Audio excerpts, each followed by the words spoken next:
listening to a Frozen Truth production.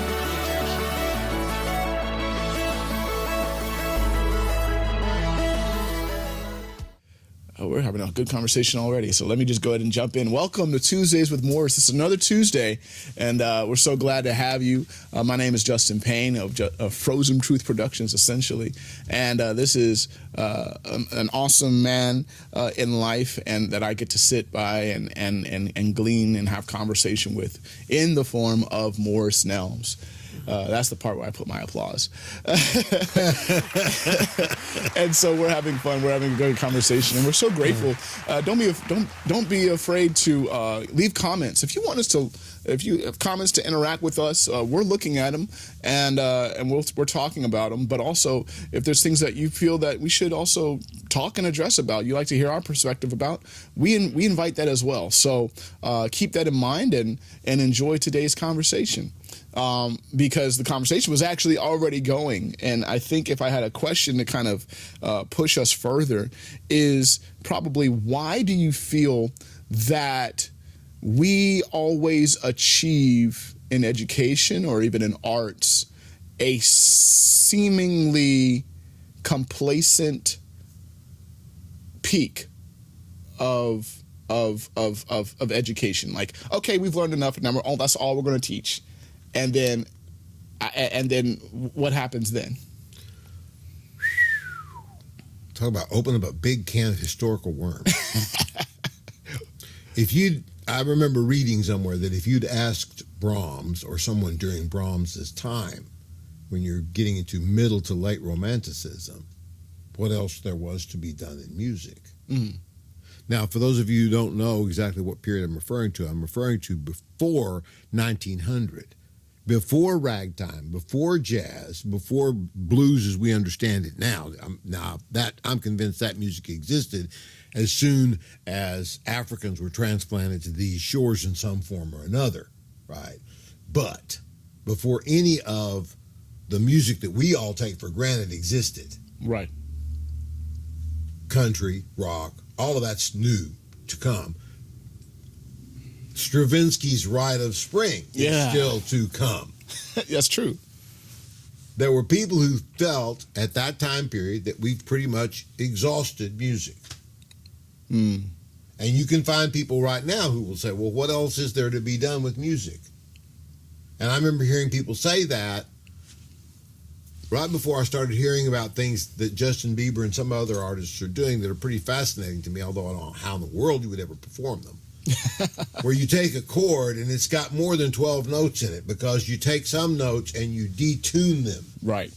So they're out of tune with a piano. Right. Well, I can't play it on the piano. So it fascinates me, but I don't see what the application would be unless I could have some kind of programmed chords or something. You'd have to be in the realm of electronic music to make something like that happen. Well, my pause would be in the form of Western assumed music, and even by Western, I'm thinking from Europe in the latitude 0 westward, because of our 12-tone diatonic perspective. Meanwhile, Eastern music already has quarter tones. Oh well, yeah. I've read that the Chinese have a scale. Some parts of China, I don't know all the specifics, that has 17 distinct pitches. Right. See, so yeah, the interesting thing about that, there's a great video series about that by a fellow who talks about 5 huge things that happened in music. One of them being the recording, another one being equal temperament, which is what gave us a specifically clear 12 pitches and certain kinds of relationships. And if you don't know, this is going to be all sound like music nerd stuff, but the scale we use has a fifth that is slightly flatted from where the fifth actually is in acoustic vibrations or the overtone series. Mm-hmm. And we do that so we can play in 12 keys. Mm. And there is, to this day, a group of people who think that's wrong, that we shouldn't have done it. If you hear barbershop singing and certain kinds of shape note singing in particular in this culture, you can hear that more perfect fifth. Right. And it is really wonderful. Right. But if you tuned a piano that way, you would have to basically, or any instrument, you'd have to stop and retune it every time you change keys. Right. So it's not practical in terms of the kind of where we've gone with music. Right. Now, but I'm getting totally off on a tangent. Your question was, why do we end up in these complacent places? Why do we have these lulls, for instance, in what we teach? Some of it has to do, I think, with just the fact that the people who are teaching arrive at a place where they have a pretty good understanding of what they've set out to learn and transmit. Mm-hmm. I think why would they need to change, right? But and this is what I always tried to do. I always tried to look for ways to link what I wanted to transmit to students in new ways. Okay. So when The Matrix came out, for instance, I saw right away that this is linked to Plato's Cave. Yes. And I used that as a way to hook students in, and I would also use other things in as a way to hook students into the conversation. And it usually worked pretty well. I have a quote that says, a bad teacher says the same thing a million times. A good teacher says the same thing a million different ways. Yeah. That's very good. I'd never heard that one. There's another one from Bruce Lee that I love. He said, of course, Bruce Lee's a great martial artist and great film martial artist. He said that he was not scared of the person who had studied and learned 10,000 different techniques. He was scared of the person who understood how to use one technique 1,000 ways or 10,000 ways. Mm-hmm. There you go. All yeah. right, so and well, I mean, you're a drummer. You're a drummer. If a guy's got a perfect roll, if a drummer has a perfect roll and a good feeling for rhythm, there's very little. Yeah. There's nothing you can't play. Yeah. Like, I have buddies that even like, I think the fun part about, like, I have my roommate, Billy. Mm-hmm. We were roommates because we also played and grew up together in high school. Mm-hmm. And so we were in metal cover bands and doing all this other stuff. And so we now have this shared library of John Coltrane to Metallica to Dream Theater to everything in between. And we still literally send music back and forth to us in our old band about how we could use this metal roll in jazz as or whatever kind of fundamental. And because we understood, the more we studied, the more we understood the fundamentals are applicable in different places, or they literally translate to a different arena if you understand the fundamental better. I think as an educator, however, I think about the humanistic place of an educator, because now I've taught for 10 years and praise God, that's awesome. And what happened is, as I was trying to emulate Morris Nelms in geometry or something, I would walk in and I'd be like, all right, I know the content. So it's not about me learning the content right now. It's really the other question of how do I find what they are responding to and link it to that. And that's sometimes because I think the first hill of education was to learn it the first time. And there are so many people that get afraid of learning again. Oh, yeah. Like, I've learned it all. Yay. Like, I passed the bar, or I passed the MCAT, or I passed whatever. And if you were to tell them again, would you do it again? They're like, I would never do that again. I had to spend all these nights and all this time and energy. So then I sometimes take a step back and be like, so you've essentially resorted to say, this is the only time I will put that peak amount of openness to receive into play. Because everything after that is essentially downhill. You're not going to learn like that again. Everything else is just repeating what you got the first time you were open.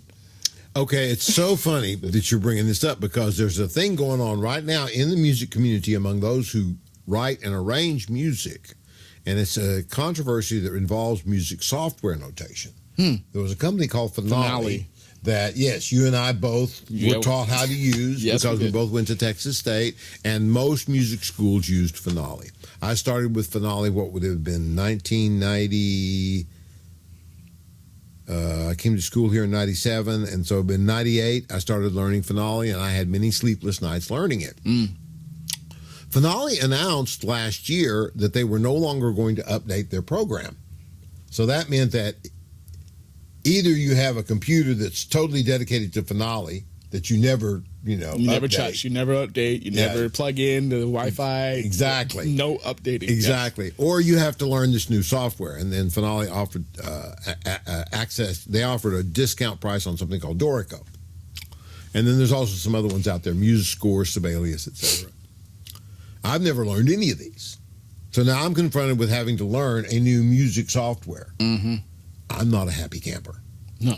Because it's like, here's the part of the difference you're talking about. Right now, okay, I'm an active church musician. I create lead sheets of the songs that we're doing with Finale. Mm-hmm. And I can do a lead sheet with Finale in, a few minutes. MuseScore is easier to get started with than Dorico. I'll say that. And I like MuseScore better because for what my purposes are, creating lead sheets is probably the better choice, and it's the one I'm leaning more towards now. Mm-hmm. I thought Finale was hopelessly complicated when I started, and I find Dorico the same, and a lot of other people are saying the same thing. And yet I have other friends who jumped right on board with it and have learned it and are quite happy with it. But okay, I'm responsible for, church music every week. I have an active career as a freelance jazz musician, and I'm active as a teacher for a group called Hear and Play. And then I have a life beyond that. And that's part of what you're talking about. Right. When I was a graduate student, that's what you did. I went to graduate school and I had a few freelance gigs to make the difference. And my wife, God bless her, was working to get me through graduate school. Awesome. Right. Mm-hmm. So yeah, the priorities were very different. If I had somebody holding a gun over my head, I suppose. Well, I think that's a lot of times what makes people do things. There's a great story about the James Bond soundtrack that all of us, that fantastic soundtrack. I can't remember the fellow's name. I apologize, sir. British composer. They gave him the movie and he looked at it and he came up with this soundtrack that he thought was pretty good. And the people who were in charge of it looked at it and said, "We don't like it. Do something else." And I think he had less than 3 weeks to finish a new soundtrack. And he came up with the one that's become so immortal.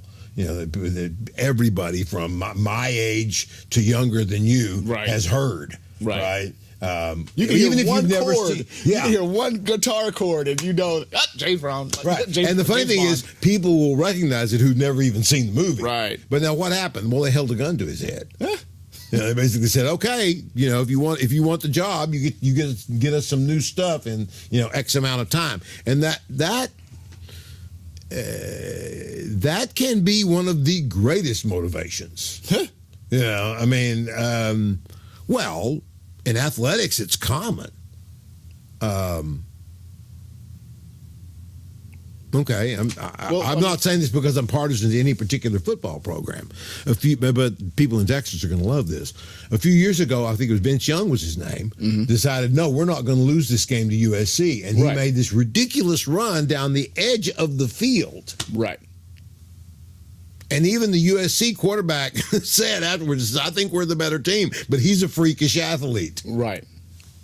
What happened? Well, his back was against the wall. It's like, dude, what are you going to do? And I think what's cringy, in a way, it makes me cringe, is that there's a mentality of, I've done all I need to do, and I don't need to do any more.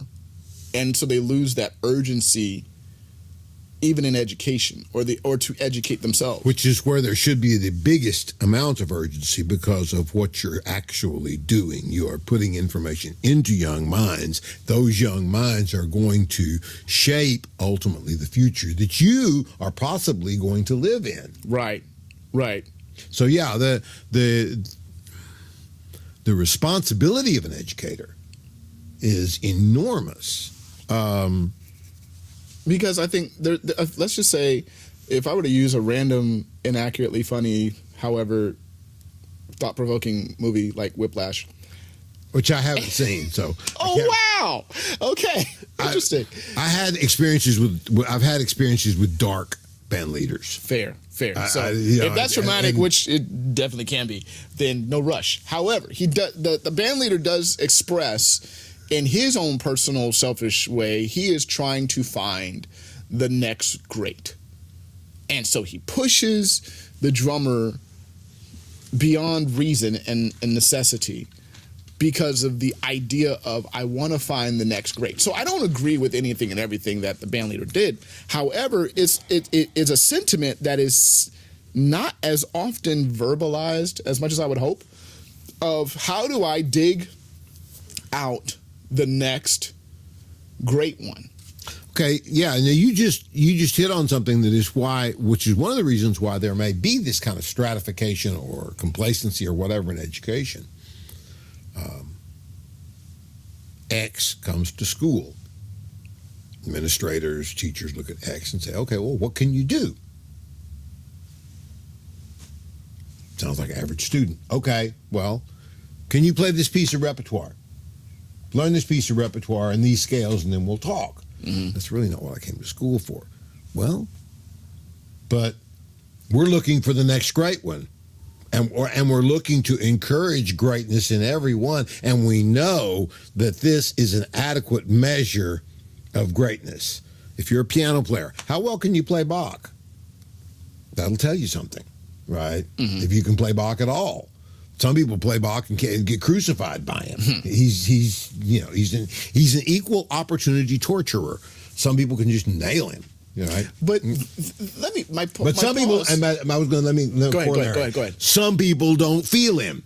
Right. And so for them, learning to play Bach is not going to be a lot of fun. It may even be torture. Right. They may love playing Mozart. Right. They may love playing, later Romantic period literature. They might love playing pop songs that are pretty complicated on the piano. Right. Mm-hmm. So that was the other point I wanted to make, is that holding up Bach as a bar makes perfect sense, because he is a bar. He is difficult. Mm-hmm. But one size fits all is one of the worst dilemmas we have in education. Because, yes, Bach's a great bar, but he can't be I don't think he needs to be the only one. Now I'll pass back to you. Well, my thought process would also be, how did Bach become himself?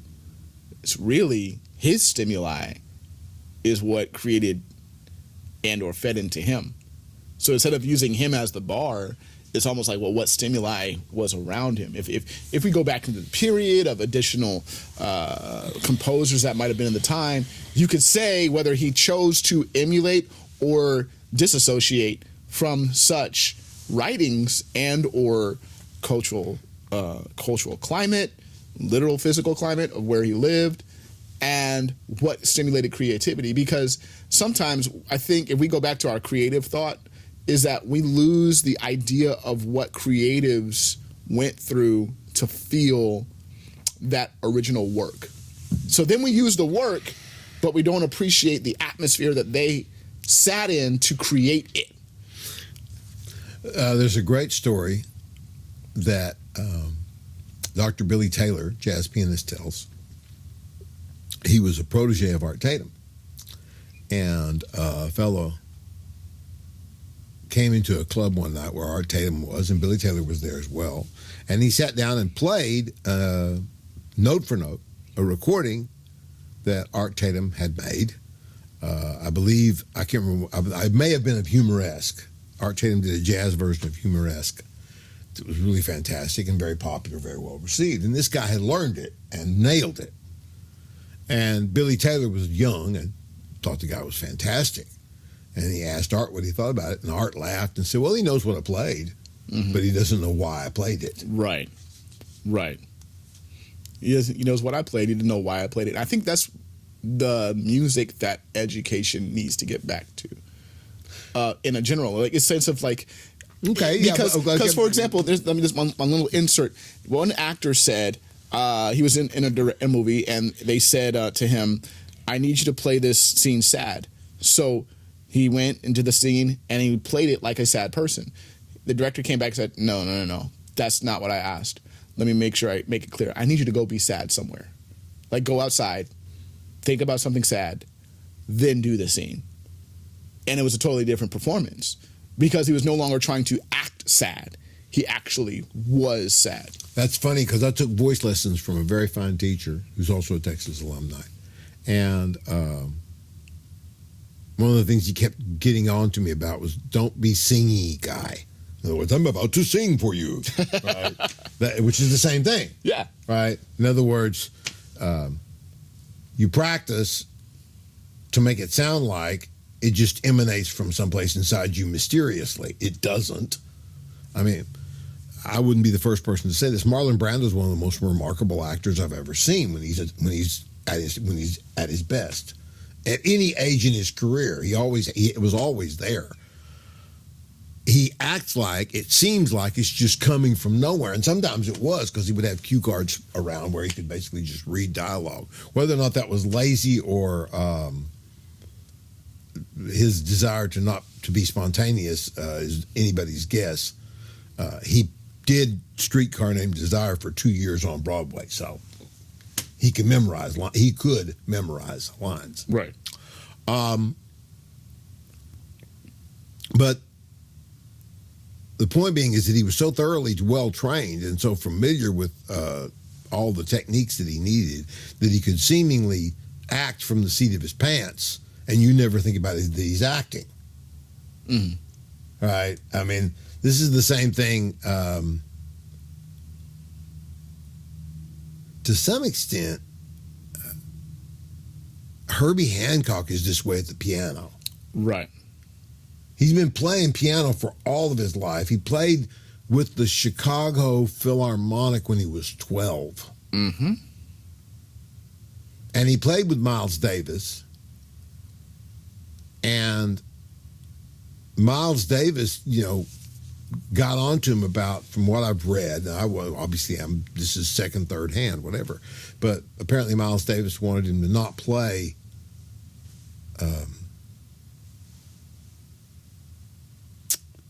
the standard kinds of things that other piano players played. He wanted him to get away from that. So he encouraged him to experiment with clusters and things like that. And there is one story where Herbie was playing and comping behind Miles, and he played a totally wrong chord. And he knew it was wrong, and everybody else in the band knew it was wrong. And so there was this moment of suspense while everybody's like, oh no, expecting Miles to turn around and look at him. And he said instead Miles played a note that made that chord sound correct. It made it work, yeah. That's a famous story. Yeah. And there's another story that Herbie tells that he said that Miles was, I've heard this once again, I need, if it's not true, somebody let me know in the comments. I'd like to make sure that this story is true. But the story goes that Herbie was like not happy with the way he was playing. Felt like he was repeating himself. Miles, who always used space, said, well, then don't play anything. Mm-hmm. Yep. And so they started the gig, and Herbie didn't play anything. I don't know if you've heard this story or not. I think I have heard it. Anyway, Herbie didn't play anything. And again, on and on and on for a whole tune. Herbie didn't play anything. Next tune, Herbie didn't play anything. And they're like somewhere in the middle of the night, somewhere along the way, they're playing, and Herbie plays one note right in the middle of the piano. At the end of the night, and then he played for the rest of the night. And at the end of the night, Miles came over to him and said, hey, that note. That was a good note. Exactly. So,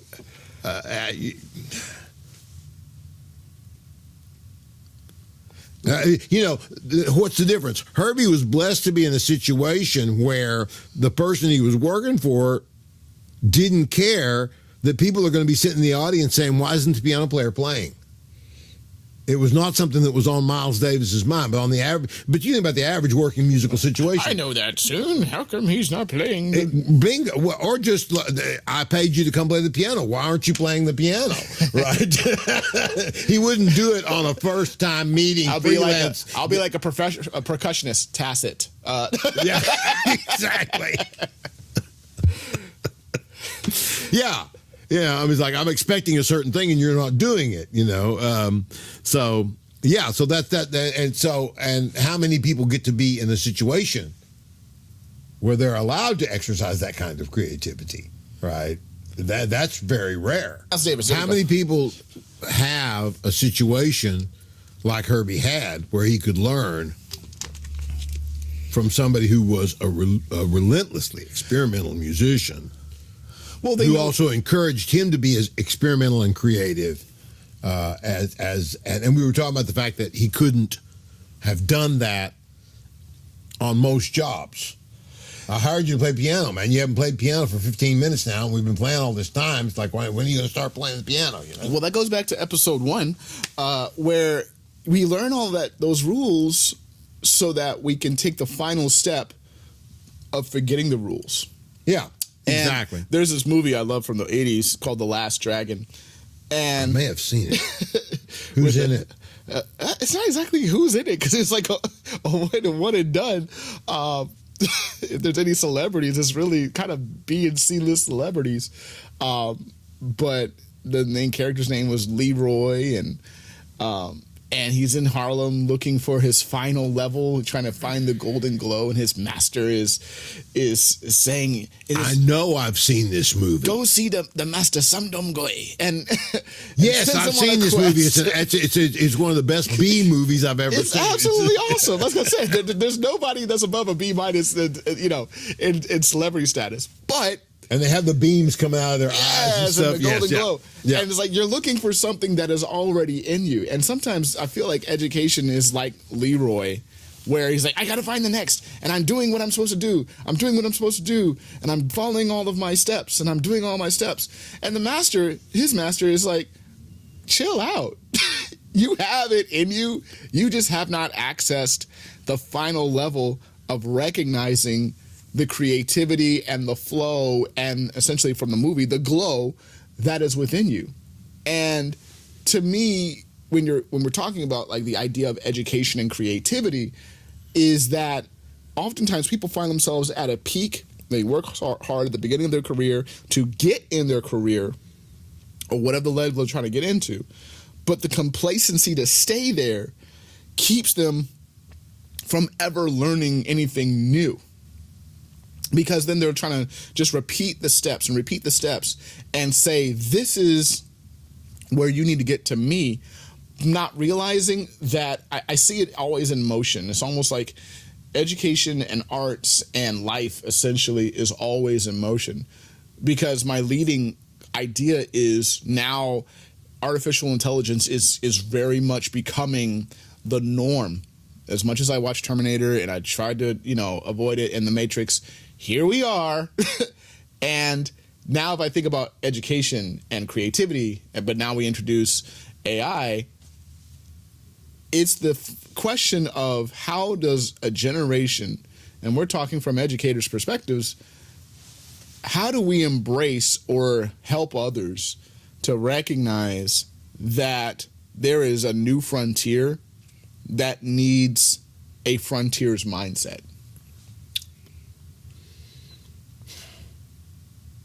The first thing that comes to my mind when I think about AI is something that a lot of other people have said as well, and that is that Isaac Asimov laid down his laws of robotics a long time ago. Here we go. And they apply very well. There is also a fantastic science fiction novel. It's really a set of short stories by two Chinese writers. I think it's called 2041. It was written in 2021, and it's their projections about what AI is going to be able to do in the next 20 years. If this is anything you're interested in at all, read that book. Some of it is terrifying. Some of it is exciting, exhilarating, fascinating, wonderful.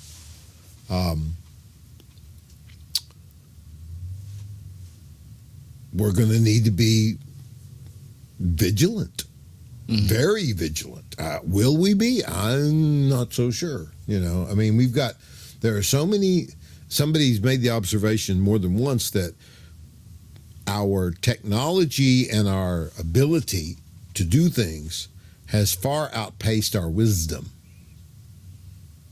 And I don't know if we're looking for wisdom right now. Oh, no. I'll tell you that now. No. You seem very certain that you mean collectively. You're not talking about individuals now. I am stamping on it out of my scientific observation. For example, there's this one app called Snapchat. And the original perspective of Snapchat was that you send a snap, a picture, and you're able to send a short message with it, but it doesn't last. Now, its applications are very much varied.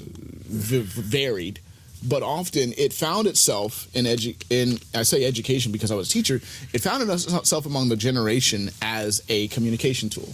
Okay. So if I don't text message you, I'll just send you a quick message because we don't need to have record of this. Okay. But then I'm like, okay, so y'all text message each other, but you don't want to remember your conversation. That was an observation for the sake of generation.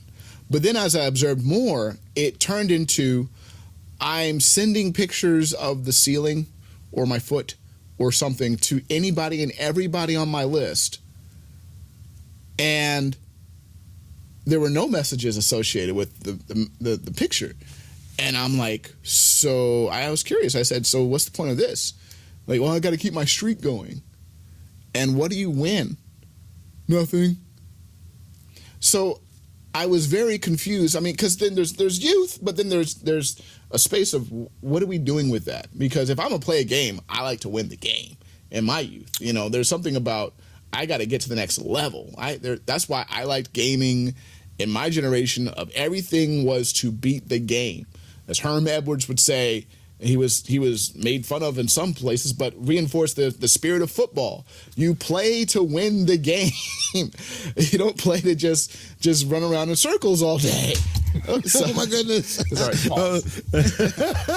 and so then, you remind me of this observation where they show an athlete and they ask him, says, "Well, how did the game go?" Says, "Well, they were sportsing pretty hard, but we outsportsed them, and so we were able, because of that, to put more points on the board. They're very good at sportsing, but we did a little bit better today at sportsing, and that's why we won." So you play to win the game. Exactly. So then when I was like, so what is y'all's point? The streak? And do you win anything? Do you get an upgrade? Did they give you a new skin or something? Nothing. And it was that point I was sort of just threw my hands up in the air. I'm like, so if you have no goal or no end or no additional next, then you are so complacent with a running total that doesn't total and messages that don't last as your source of value and entertainment.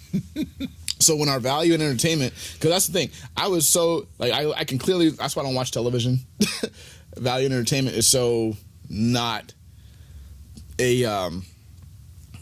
it doesn't seem to be valued. Literally, there's nothing that brings value anymore. If there was, just say good old family television, there's no thank God it's Friday, like TGIF by ABC, where there's wholesome family sitcoms or something. There's nothing that I would want my children to sit down and be like, let's watch Masked Singer at best.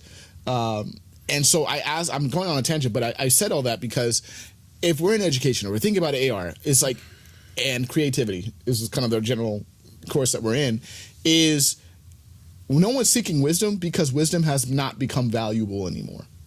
There's no need for wisdom. I can get what I need anytime and everywhere. DoorDash, Uber Eats, anything that's even as an educator, you got people wondering about who's cheating on what and who's plagiarizing what, because now you can literally just have a computer type up an entire term paper. I don't know how Texas State does it now, but man, it's getting complicated to show that you are competent unless you're doing oral examinations. Yeah, I am, in a way. I retired in 2020 from Texas State, and I'm glad that I'm not having to deal with that aspect of AI because a lot of the plagiarists that I caught were very clever in terms of finding stuff that was really off the beaten path. But eventually I got to where I could find it. And then they came up with some software that did a very good job at looking for papers, right? that had been submitted earlier that somebody had plagiarized from. And so, it would catch. So, for instance, somebody asked the same Turn prompt. It In was the name of the software. Okay. So somebody else's class would have a paper on the same subject that my paper was on. Mm-hmm. And so then it would say, well, this professor got that paper from this student last semester. So, oh, okay. Then I've got you dead to rights. So many things to comment on what you just talked about. Sorry, First of all, no. First of all,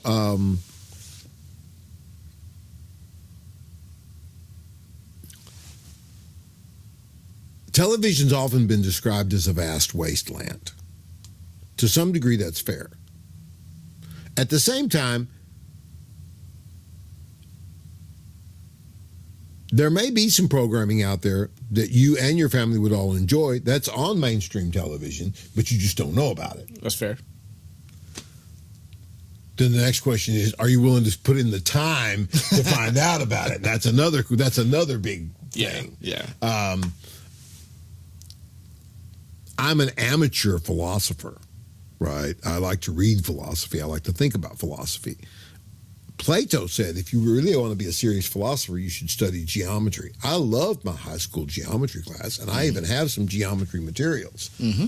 I have not put any time into studying geometry. I have there's nothing driving me to do it, right? I mean, Maybe that's why I love geometry. Well, no, geometry, yes. Well, geometry told early man how to solve problems in the physical world. How do you build pyramids? How do you build the Parthenon? And it still works for all that stuff. So yeah, it's one of the most practical applications of mathematics that we have. And so that's why Plato was so big on it. Plus it's all about abstract spatial relationships. But the secret of geometry, as I would teach, would be it was none of that, but philosophy in numbers. Was that too? It was the philosophy of if it's really a lot of just inductive and deductive reasoning. And the causality exists for all. Yeah. If they accept that premise, all problems can be solved. So now we go and put formulas to those problems, but you have to identify a literal space to begin to allow you to have a place to end. And so it's like, let's say I want to build a pyramid. Now we can go somewhere because you want to identify your foundation to then open your mind up to receive that there is a solution. Because it's not calculus where there's, you cannot approach a limit.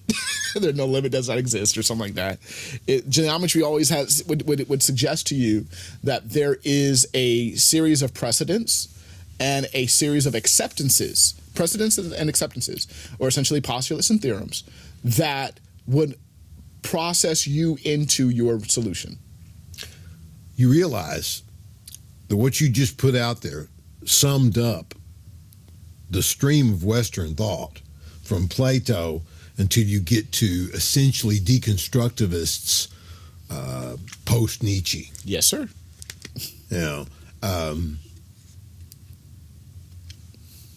There was one part of that in particular. And by the way, you may want to go study geometry.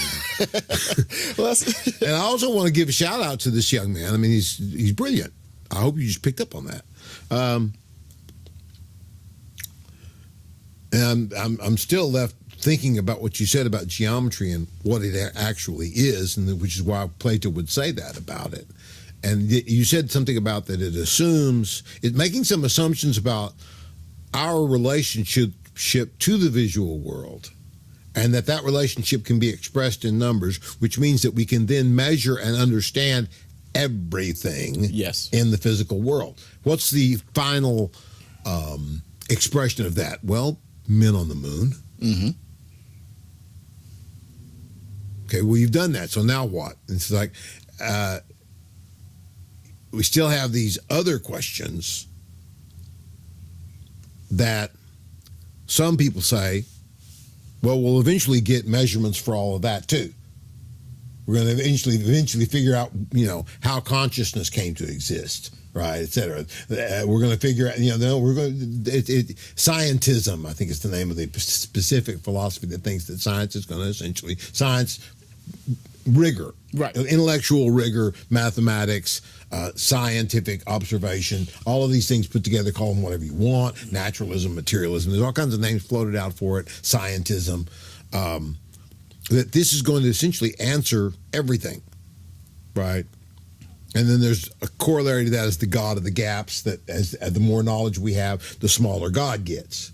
Or maybe our understanding of God just changes, right? I mean, I don't buy the God of the gaps theory. I just think my understanding of God changed. And I wasn't trying to steer us into theology. No, that's okay, but I have the gospel according to Pi.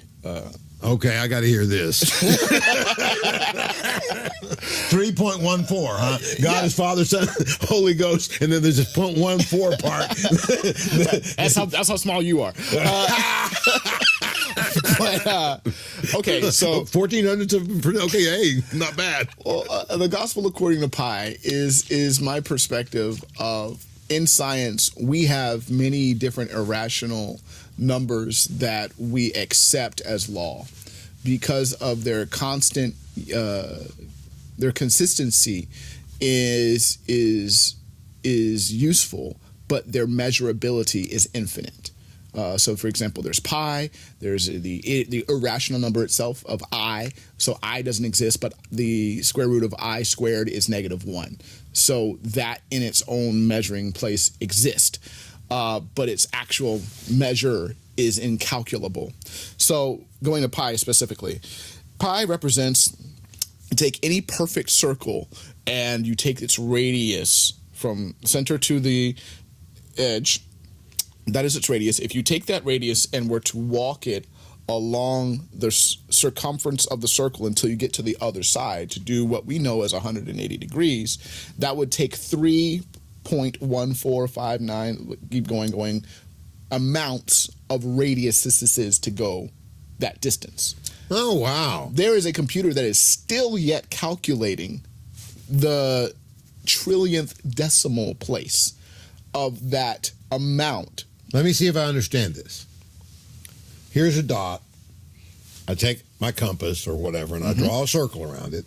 And let's say that I'm doing it outside, and 3.15 feet, okay, is how long the radius is.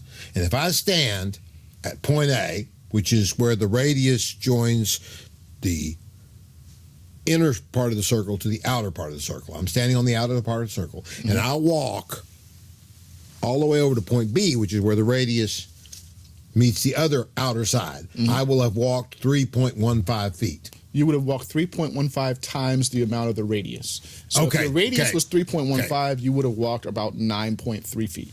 Okay. Not 1, 2, 3. So 9. Okay, thank you. So then by the time you get to there, however, that if it's perfect, that how many we estimated 3.15, but the perfect number is still being calculated.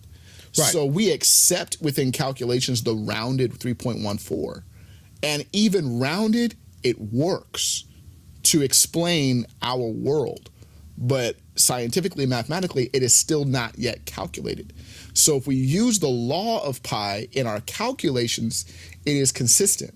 However, the measure of the irrational number doesn't exist. Okay. So my gospel according to pi essentially is that God is not calculable in measure, but applicable in calculation. That's good. I like that. So That's it's like I cannot measure God, because that's the philosophical debate I had in my philosophy class, is that if you can assume to measure what is the omniscience or omnipotence or omnipresence of all of that being, your brain cannot withhold that information to its millionth synapse. You cannot process an omnipresent God. You cannot look upon the face of God and live. That's what Scripture would say. Yeah. And then quite literally, if you were to try to analyze the mysteries of God, they go on from everlasting to everlasting. So just like pi, it is still immeasurable. So we round out and we simplify. Well, I'll just go with 3. And that's what people know. And they accept that because that's all they can process.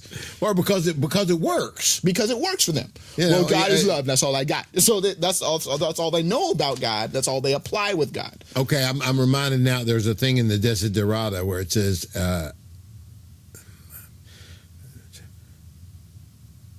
something about attending to all, including the dull and ignorant, for they too have their story. Yes. So, wisdom can come from any number of places. There's a great, this is totally a tangent, but there's a great book called look up Brother Lawrence. I can't remember that. You know about what I'm talking about. Yeah. The Meditations of Brother Lawrence or whatever. He was this guy who worked as a monk in a monastery in the early Renaissance. Told me about him. Yeah. I'm the one who told you about him. This sounds familiar. I feel like you told me about him. Okay. But anyway, he was by all accounts not capable. He couldn't run simple errands. So he basically ended up pushing a broom all of his life. And that's not to slight janitors. I'm talking about he basically wandered around meditating with a broom. But everybody said there was something about him that made you feel more peaceful. Mm-hmm. And something about him that there was this just spiritual thing emanating off of him that the monks couldn't even figure out. And eventually the head of this monastery asked him, the practice of the presence of God. That's the name of it. Okay. Another thing that struck me listening to what you're talking about is that there's a thought experiment I heard from a philosopher where you talk about infinity, okay? Think of the largest number you can think of, whatever it is, right? And of course, you can still add something to it. Right. And if you go the negative direction, you can do the same thing. There's no end to number. Right. But we're pretty well sure there's an end to matter in terms of the observable universe. The key word of that was observable. Well, yes. But here it is. Here's the thing that struck me about this whole thing. And I saw a scientismist, I can't remember how to say it, the philosopher who ascribes to that philosophy talking about the problem with number. And it's, you've articulated it as well. The problem with number is we don't really understand how these symbols relate exactly to the world we live in. Mm-hmm. And this business with infinity is the perfect example of it. We have a demonstrable example of infinity that anyone can understand. Yet we cannot conceive infinity here. Right. We can explain and understand infinity on paper just fine, but to conceive it up here, somehow we're limited. There's a limitation. Right. So we have an operation that may explain something about God and the ultimate reality to us that our minds can't totally grasp. Right. And that's what you reminded me of talking about all that. So yeah, fascinating. And I think I try to make sure I'm doing my part to kind of still come back full circle to general topics that we were talking about, is that the more we don't care about our capacity and let other industries run amok without wisdom, without investigation, without support, and without the idea of how can I expand my best to grasp it, we lose our vitality of the numbers, because the numbers mean nothing. Like, I have 2 small children, and in teaching even the small children, they're 2 and they're 4, it's helping them to assign principle to abstract thought. You have a principle. They know numbers without knowing numbers. So I have to assign to them what this is. Or, like, let's just say even teaching them how to read. They can talk. Reading is really the interpretation of strokes to link it to understood abstract thought. So I need to take concrete, consistent strokes for whatever language you're reading and apply that, or the principles of the strokes, to what you already process. So half the time, I cannot teach a person to read outside of their comprehension until their comprehension matches what they were at first. Then the reading itself can open up their comprehension.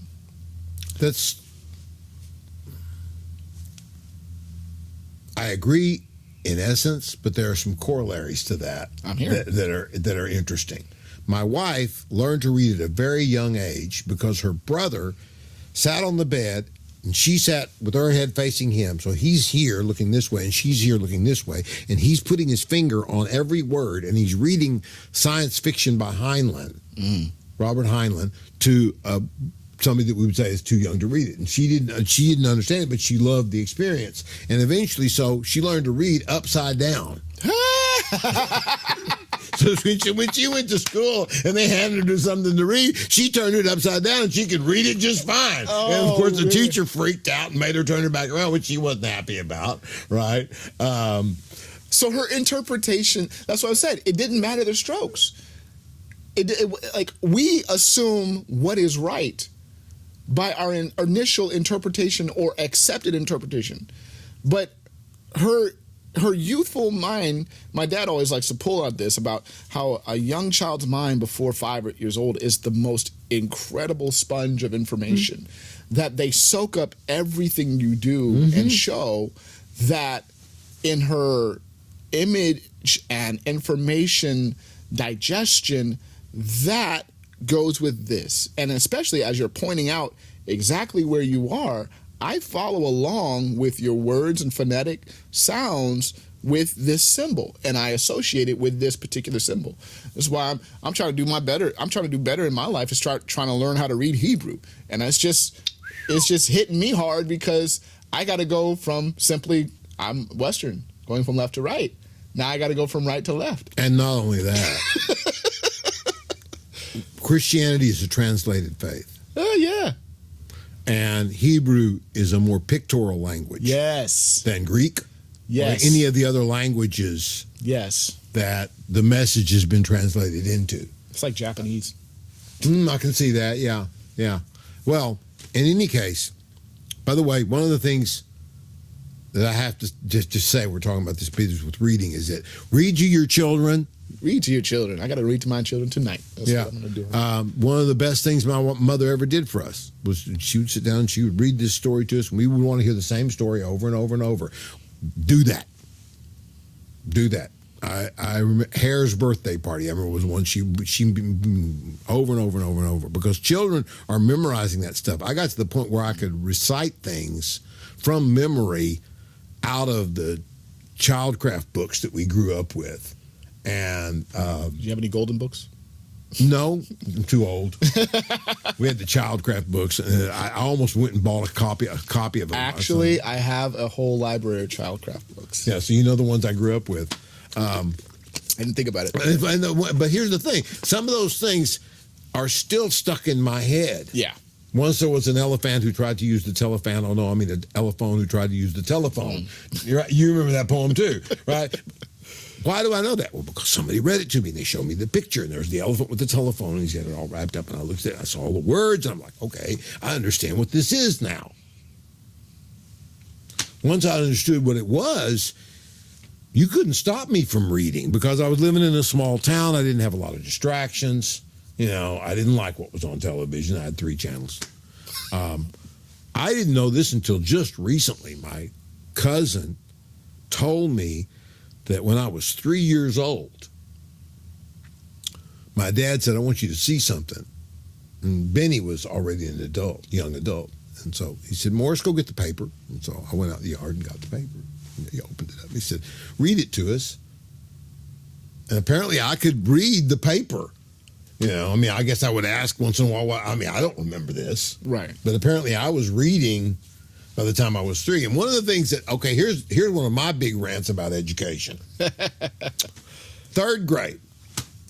We're reading a story together, and they're making us read it together. So I have to listen to somebody else who's stumbling over words, and I'm sitting there like, I want to read on. I don't like sitting here waiting for you to finish a sentence. I'm 3 pages. Whenever I got 3 pages ahead, I got in trouble. right? I would read the thing and then come back and catch you. All right, so where are we? I wish I'd thought of that. I could have kept myself. I could have got, And so we're reading it, and I understand why it was a problem. But at the same time, my motivation wasn't to be smarter than anybody else or anything like that. We're reading along, and this student is having problems with this word, and I just said the word aloud. Not because I wanted to correct the student, not because I was trying to show off. I just wanted to move things along. Go on. Locomotive. Now go. Pretty soon it came out that I was the one who was making correcting the words, and I got all chewed out. And I didn't like my third grade teacher very much. I have other stories I could tell, but that'd be, I could go into some stuff that is not germane to a discussion we're having. I don't know if there's any general conclusion to be drawn from all this, but it kind of goes back to that whole question of, do you know why you think the way you do? Do you know why you do what you do? If you don't, maybe you should look. Right. Okay, here's a funny one. I discovered some exercises a jazz piano player wrote, and I played through the first one today, and I'm just like, oh, this is awesome. Well, if I didn't have an inquisitive, I know all the stuff I need to know. I have my degree. I have my degree. I taught for 7 exactly. If and playing through these exercises, I was just like, oh, wow, I like what this is doing, because it's addressing something else. Mm-hmm.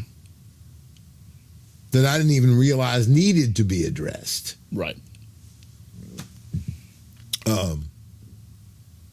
It's very easy to come to the conclusion that you're done. Picasso had a great statement about that. He said, "I never finish a work of art. If I finish it, I've killed something." Right. Yeah. Edgar Allan Poe, interestingly, I bought a book from Running Press that's called The Unabridged Edgar Allan Poe or something to that effect. And it's basically first editions of everything he ever did. And they're very different from the final editions in some cases. The Raven is quite different. Because he would republish these things, and he would revise it every time he republished it. Because he struggled for money, for many parts for a lot of his life. For whatever reasons. But he was always recycling his material. But he was also always re-editing it. So people who look at what he has done have some decisions to make in terms of, well, which version? There are like 5 different versions of X, whatever it is. Right. Right. So I think about that even, let's just say we came out of Christmas time, and I think with music, at least in education, we often say the standard, but let's just say with the conductor, when you get to a conductorship with an orchestra, how you have the trusted interpretation,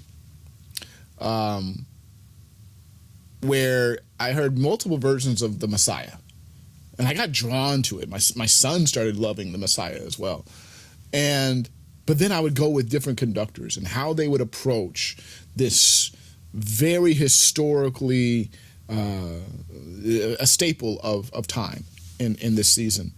And I thought about how trusted they were with this work to interpret written works of, there's still dynamics, there's still tempo, there's still tempo changes, credenzas and such like that, but it's their trust was given to the conductor to hold us off. Let's just say the orchestra, hold us off longer in your interpretation of the work, and not just do what everybody else always did. Where, like if I had a tempo, rejoice, rejoice, rejoice greatly, and then there was another one that was even faster. Rejoice, rejoice, rejoice greatly. And literally like be more staccato and be a little bit more separated in their expressions. And I thought about that just contrastly is kind of going back to the actor. You have a script, but how well do you read the script, or in method acting in a way, become the script? Or as the phrase, like, I don't read the script reads me. Well, and not only that, a lot of film work, they have a script, but they depart from it a lot. And many times the things that happen in films that are memorable are improvised. My greatest fun is finding those moments. Like, there's even Batman, The Dark Knight. I just watched that. Interesting you would bring that up. They gave Heath Ledger, the director gave Heath Ledger the camcorder. It says, I'll see you in the morning.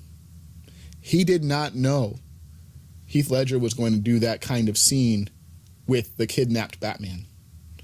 That was all improvised. He scared me. And he was supposed to. It's a disturbing performance. All the more so because he committed suicide not long after that. Right. So, I mean, I'm just kind of wondering, There's a story that Marlon Brando said he gave himself, I remember reading that he said, I gave myself to Apocalypse Now, to that role, Kurtz in Apocalypse Now, to the point where I kind of lost myself. He says, after that, it says, I'm not going that far again. And so from then on, you can see it's more just technique. Well, that's why there's even the satire of the movie Tropic Thunder, and Robert Downey Jr. Goes essentially blackface to play a black man. I haven't seen. Is that movie worth seeing? It is completely worth seeing just for the Robert Downey Jr. character. Well, he's a great actor, so yeah. It's an actor that plays an actor that method acts so. It's literally 3 layers. Okay. And he even says that I'm the dude that's playing the dude that's playing another dude. And the way he just exemplifies how people go that far. And even how, I think it was based off of the Marlon Brando space of method acting. But the point I was kind of hovering in a way is that why don't we bring, well, I don't want to ask that question. It's method perspective in immersing yourself is also to say some people lose what they were in their arena. I say their arena because some people method act in their careers. Some people method act in their professions. Like they become the manager. Why? Because I was taught this way. This is how we always do it, and blah blah blah blah. And then they what the fire was before they started actually dies, and you just become whatever this was on the script. That's kind of you are what you do. Yeah. And there's some truth to that. But we are more than what we do, and we know that too. So you're basically talking about a balance, striking a balance between the two of those things. When you mentioned Handel's Messiah, I don't know if you're aware of this or not, but Mozart rescored the Messiah. Now, you figure Mozart gets a hold. Mozart's a genius, right? It doesn't work. It's not nearly as good as Handel's version. I checked them both out just to see. He was given a commission in the late 1700s, to I would love just to hear that just for the sake of. Oh, it's good. It's good. It's not. He didn't destroy the work, or it's not that he's serving it insincerely, but his revisions don't help. That's a good one. They don't add anything to the mix. In fact, they take away from what Handel actually did. Right. And this question of interpretation, I got to know pretty well a fellow named Sebastian Campisi, who is the assistant concertmaster for the San Antonio Symphony for many years. And I asked him about working with conductors, and he said many times, he says, I would rather not have, because I didn't think their interpretation was rewarding or interesting or whatever. He said, and because he was also a jazz player. In other words, I could have been out playing my own music and doing my own thing, as opposed to having to listen to this guy who I didn't agree with, Right. interpret a piece of music in a way I didn't like. But I'm a professional, so I did what he asked, right? Really bold interpretive decisions are likely to be met, especially in the classical world, with severe condemnation. Glenn Gould is a great case in point. He's one of his last year, I believe, of live performance. He did a version of a Brahms piano concerto, and he played part of it much slower than anybody else ever had, for particular reasons. And one of the papers said, well, maybe he played it that slow because he couldn't play it up to speed, which is a ridiculous thing to say. Wow. Yeah, but here's fatting words in my house. Exactly. Well, of course he could play it up to speed. He could probably play it knowing Glenn Gould's technique, he probably could have played it 3 times faster than required. Somebody saw him sight read the Grieg piano concerto once, and at tempo. So he didn't play it normally, but he could play it, right? So his technique was never an issue. His interpretation, though, this is what fascinates me. This is a guy who was so incendiary in his willingness to reinterpret classical music that to this day he is still controversial, and he died years ago. Mm-hmm. I mean, I forget this current composer, I think he's still alive, who I call it, there's this great videos that he teaches, and he pushes it in that same space. He taught the one cheek method of... sitting on, yeah. Have you? Yeah. Make sure you. Well, actually, no. That's legit. I remember I was playing something on the piano for one of my teachers, and he said, "Yeah, lean. Yeah, exactly. And I think when it comes to, I think that's, if I'm finding a wrapping up point space, is that we have lost the art of interpretation because too little are saying, that's what I played, now what will you play? That's what was written, but what will you write? Because I remember even when you talked about you know what I played, but you don't know why I played it. Butch told me that story too. And it was when he taught me in that space of, all right, you know what I played, you don't know why I played it, you play something different from the entire exercise. He would give me the last 5 minutes of the lesson and say, okay, based off of what we learned, now let's do something different. And let's play the tune. Either one time we'll use everything we used, and then the next time don't use anything we used. To make sure I knew the contrast difference of me trying to emulate and try to just double up whoever it was before me, and then give me that. But he would give me that space to make sure I accessed me.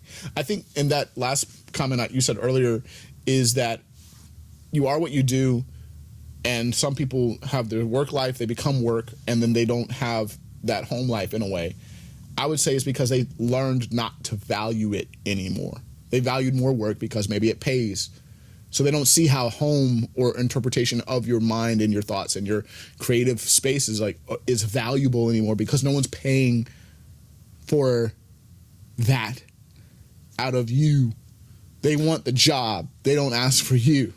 Yeah, I mean, okay, we're all familiar with the idea of the person that gets off work and goes home, turns on the television, doesn't pay much attention to what they're watching, and just tries to get as numb as possible, goes to bed, gets up the next day, and does the same thing. Now,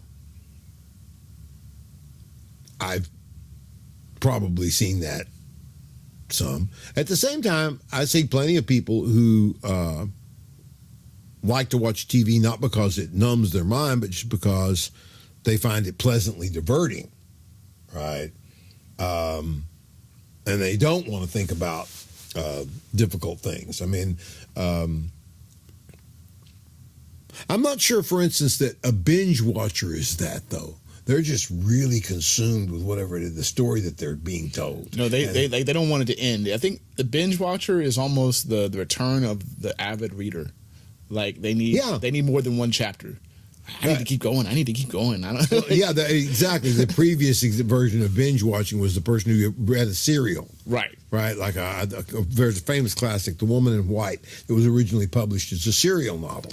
Right. And then it was all collected together. I think Alexandre Dumas wrote a lot of his novels. That's the guy who wrote The Three Musketeers and Count of Monte Cristo. I'm not sure if those two were serials, but a lot of other novels that he wrote were serials. They publish a chapter in the paper, then you'd have to wait for the next paper, right? Right. You know, there's probably, I'm sure there was somebody who gathered all the papers and kept them. Finally. And then eventually... I'm not reading the paper for 5 months until all of this is here. Exactly. Finally, I can enjoy it. Now I can enjoy. I don't want to miss a single chapter, so I want to. I mean, I'm sure of it because the collector's mindset, right? Is like I want every one of the chapters, and now I can read it. Well, that's why I'm currently just frustrated at the TV show Severance, because on Apple TV, that the premise is, what if your work life was completely separate from your home life, and you don't remember it? Ooh. And so when you walk in the door, you don't remember that. All you all right, good to see you, walk in the door, and next thing you remember is walking out back to your car. But I haven't seen the show, but that's called the outie. Yeah. But the innie, he's like, 5 o'clock, I'm done. Goes in the elevator, comes right back out the elevator, it's 9 a.m. Wait a minute. He doesn't go home? The innie never goes home. So his consciousness never leaves. All he knows is work. And he has this other life outside of that. That never knows work.